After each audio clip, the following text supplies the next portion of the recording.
What is up, YouTubers? Welcome back to another video. This time we're going to talk about a bike I picked up about a week 10 days ago.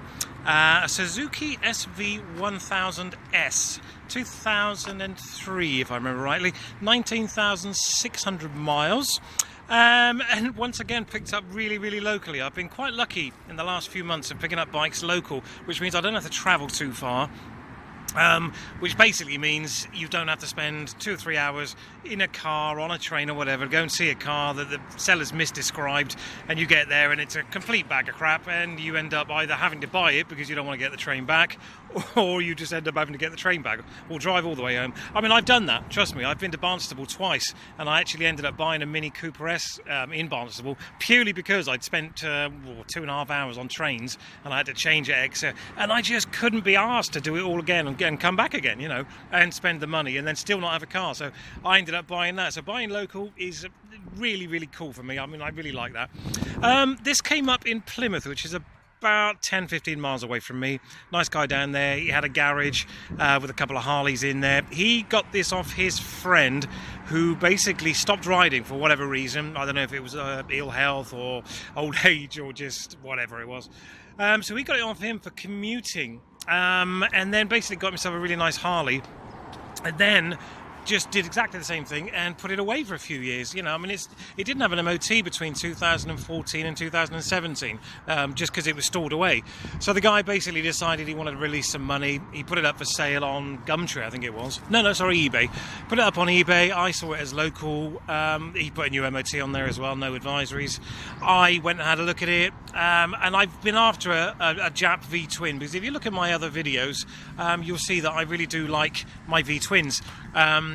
But the thing is with Italian V-twins, at least, is I don't find them incredibly reliable. They're incredible fun, don't get me wrong. I mean, I had a Ducati 1000 SS and I had the Aprilia 200 as well. And I probably will have another Italian V-twin at some point. But I was sick and tired, exactly the same thing with the Ducati as there was with the Aprilia. It was to do with regulators and stators and sprag clutches and just basically the electrics. You never knew if it was going to start or how it was going to start, and I just couldn't be asked for that. I'm too old to be messing about with that. I wanted something reliable, but I also wanted a V-twin because I'm not a huge fan of the inline fours. You know, it's a take it or leave it thing for me. I would not get one. I mean, the Bandit 1200, that was an inline four, and I really liked that. But somebody basically came along, knew it was, you know, I had it and I wasn't really using it. And they came along and they made me an offer I couldn't refuse. You know, it was a case of I got my money back, plus all the insurance, the tax, the petrol, everything I'd spent on it, plus a drink out of it for me. And I just thought, screw it. And I sold it to this guy, nice guy. And I immediately regretted it. You know, I kind of just thought, shit, hold on, summer's here now and I've got no bike. So I started looking around for a Honda VTR 1000 or an SV1000 because they're Jap V-twins. And this one came up and I love the colour. I love this kind of cobalt blue, because I think they do it in the blue and a gold and one other colour which I can't remember off the top of my head, but I love this colour. If I'd had a choice, I would have had the fairing middles as well, because they do that to cover up the engine, but it came like this. I'm not going to spend a huge amount of money on it because I've done that in the past, you know, and you never get it back. I might get some aftermarket levers on there, some shorty levers, because this is the first bike in a lot of years that I've seen that's this old that hasn't had aftermarket levers on there. They have put Renthal bars on there, which is great for me, because it lifts it up slightly, makes it a different yoke. As I said, 19,600 miles. They put these reservoirs on as well for the brake and clutch. You know, little things they did that I wouldn't, but the little things they didn't do that I would, which is a bit odd. Now, the seat's a bit moody. It's a simple job. I'm going to excuse the creases, obviously that's my fat arse from riding around for the last hour and riding into lots and lots of rain, which is just part of the in course this week. Anyway, the seat, I'm going to get a piece of leather off eBay. I'm going to try and find a piece of non-slip leather, and I'm going to recover that. It's no biggie. It did have the matching rear seat as well, but I put a shout out on the SV1000, or I think it's I Love SV1000 excuse me, Facebook page, and said, look, I'm after a rear seat cowling in this YC2 Suzuki Blue. lo and behold, this guy called Rick came along and said, look, I know a guy in Plymouth, here we go again, local, in Plymouth. He said he had one for sale for about 50 quid, I'll give you his number. So I texted him, nice guy called Stan, and went down to Plymouth, picked it up, ended up costing me 30 quid. And it's got the infills as well, because a lot of them come with this part missing, because that's obviously where the grab rail comes out down here, and it looks a bit shite. So that's an Italian one, not a cheap Chinese one. So I'm really happy with that. And while I had the seat off as well, I decided to do what I did with my Kawasaki Z750. I just had some carbon sheet lying around, and I did these side panels, you know, just because I could, basically. And there was a bit of a nasty scuff on the front screen.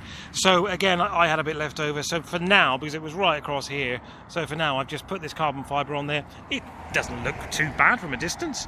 The one thing I have noticed about this bike, being that it's the blue and the twin headlights, does that not remind you of a Yamaha R1?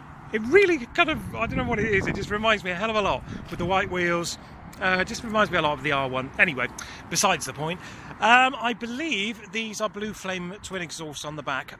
Correct me if I'm wrong, stick it in the comments, but I think the oxidization there is pretty much indication that it's a blue flame exhaust system. It doesn't say anything, so I'm just purely guessing, but I mean, that looks pretty mean from the back. Then twin shotguns like that, really, really nice. I've actually ordered a new rear light as well, because I love the design of that, the twins coming out of underneath the back fairing there. I really, really like that design. Only Suzuki SVs do that, I think. Maybe the Gixxers, a couple of them do it. But I ordered some smoked ones, LED, just because I could, and they were 15 quid from eBay. I put this new tank pad on as well, and there was a tiny, tiny little scratch, a little bit like that one there, just about here somewhere. And I thought, well, if I get this tank pad here, I can cover that up, put the SV1000 on each side. It looks nice, and it clears up a job, really, more than anything else. What else? It's got chrome covers for the radiator and the oil reservoir thingy down there. I can't remember what you call it now. It needs a little bit of TLC. I mean, when I picked this up, all this rear subframe here and the hanger and everything else was really, really rusty. But it was only surface rust.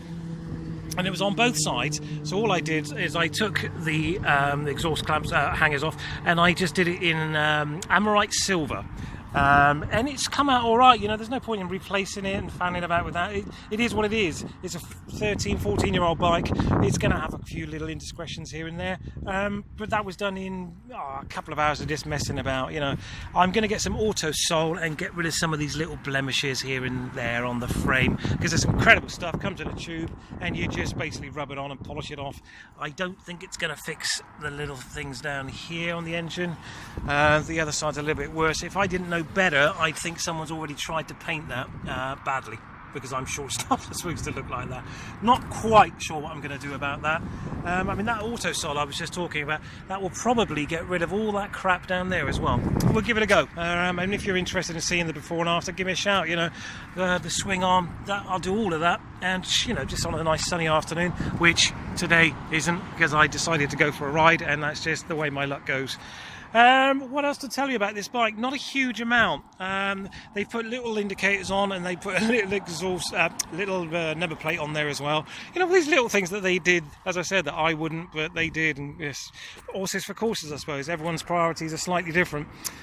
Different indicators as well. As I often do, decided to put different lights on there. I put some Philips Extreme Visions on there, just because they're really nice, and you see a lot better with them. I mean, they're only 20 quid a set, and I put the little blue LEDs in there as well, just for a bit of fun. Not quite sure how well they come out, but you know, just a little bit of fun. I might get some bar ends as well, because the one thing I've noticed about this bike is that you cannot see anything behind you. You really, really have to tuck your elbows in to be able to see what's behind you, and that gets a bit tired after a while.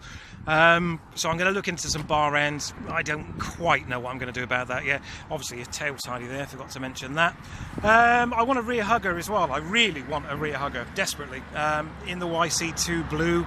I'd take a carbon fibre one if I had to, but again, difficult to find. I put a shout out on the forums again, but no one's come back to me yet, so we'll see what we can do about that, because as I said, I don't want to spend too much money.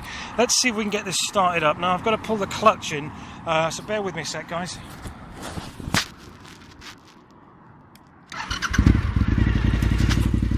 Right, yeah, anybody who's got one of these will know you have to pull the clutch in to actually start the bike, but I'll give it a couple of revs in a minute. We don't normally do a start-up, but we will today because we can.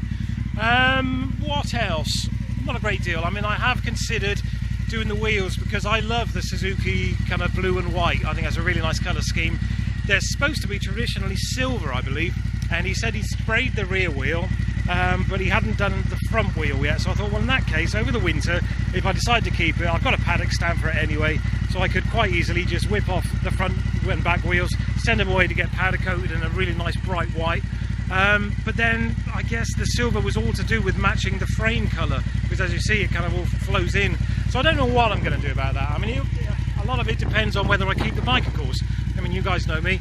I'll probably find an excuse to sell it. But so far, I really like this bike because at the end of the day, it's a V-twin with Jap reliability, which is exactly what I wanted. I only ever sold the Ducati and the Aprilia because I was scared about the reliability of them. You know, I love the bike, and it just sounds so meaty and fruity, as they say, on the back end.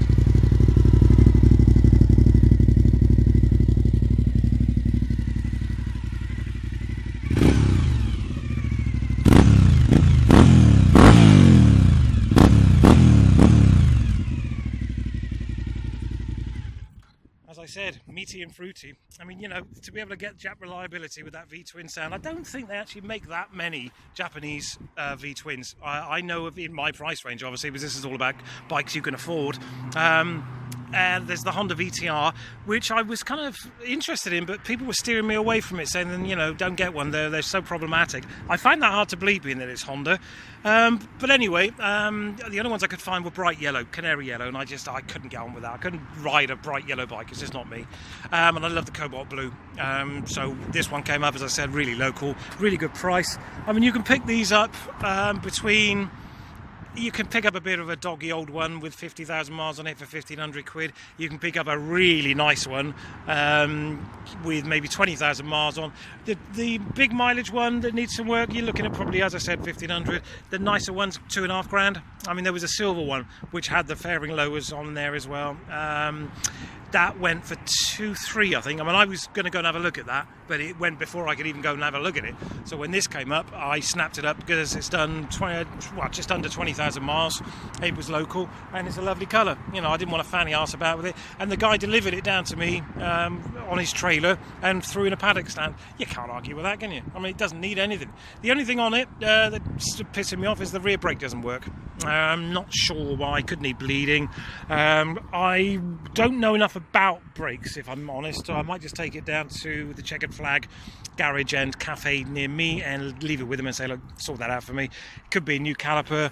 That one looks like it's not seen a lot of love in the last few years, so it could be a simple bleed job. It may need cleaning, it may need a new caliper, but they're only about 50 quid for a Recon one on eBay, so no biggie, you know.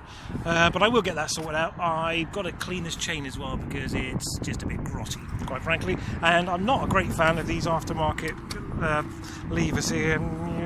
Got to do something about that because it's angled too low down for me and it's almost breaking my bloody ankle to change gear, and it doesn't work for me. I mean, if you're going to do it, do the whole thing, not just this bit. Anyway, you know, little things. If you've got any comments, questions, if you've got one of these and you've got some advice, anything you want to point out to me, any questions, as always, just drop them in the comments, you know, and I'll do my best to answer them. But that's about it for this 2003 SV1000 Suzuki. Really, really nice bike. It's doing everything I wanted it to do. It's not cost me a huge amount of money, and I think it looks bloody awesome. All right. Anyway, as I said, questions, drop them in the comments. Cheers.